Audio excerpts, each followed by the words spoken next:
Umbes täpselt aasta tagasi lasti Kirna mõisaparki lahti 2 kakku.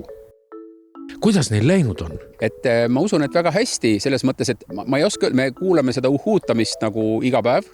Me ei tea, kas see on 1 või 2 kaku uhuutamine, et me lahet ei oska neil teha häältel. Et võimalik, et on mõlemad siin. Tänasel päeval toodi siia ka 12 tegelast.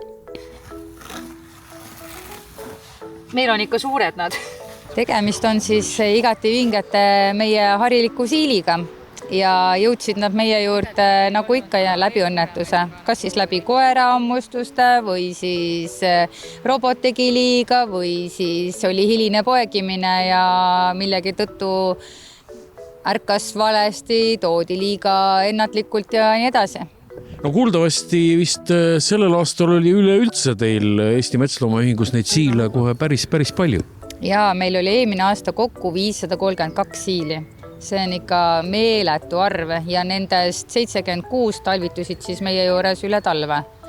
Ja paljalt sellel aastal on juba tulnud meile 38 siili. Need söövad ju vaeseks. Täpselt nii. Söövad vaeseks, aga midagi teha ei ole, et on vaja ülal pidada ja nii on. No üks siil, kui tänasel päeval lasime ta siia Kirna mõisaparki, et mida üks siil üldse sööb ja kas siil sobib igasse majapidamisse? No korterisse jah ei sobi, aga selles mõttes aias on ta ikka maailma parim sõber, et teod ja vihmauss seda naudib mõnuga ja igasugused muid sitikaid. Samamoodi võtab ta ära ka ju hiire ja hoiab eemal ka rästikud. Kuidas need siilid nüüd vabas looduses hakkama saavad, et nagu aru võib saada, siis nad on ikkagi teil Metsloomaühingus korralikult ära poputatud. Ma vaatasin, et üks oli suur nagu jalgpall. Ei, tegelikult ei ole. Me ikkagi jälgime seda, et kaalud oleksid õiged, et üle suurused nad ei oleks ja kenasti läheksid kerra. Et see on kõige olulisem, et siil suudaks kerra minna ja okkad oleks ideaalselt. Et toiduks saavad nad ikka ka seda, mis loodus pakub, pluss siis muidugi toetame juurde siis nii-öelda kergemini kättesaadavat toitu pakume samamoodi.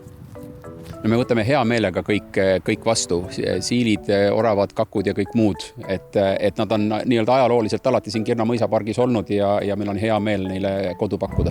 Kas siil on selles mõttes territoriaalne, et kui ta on ikkagi ühe territooriumi endale nagu valinud, siis ta ikka põhimõtteliselt sinna jääb? Jah, nii on, et üldiselt nad ikka pulmatrallis lähevad matkama ja ka üldiselt jäävad ikka oma kodukandile truuks.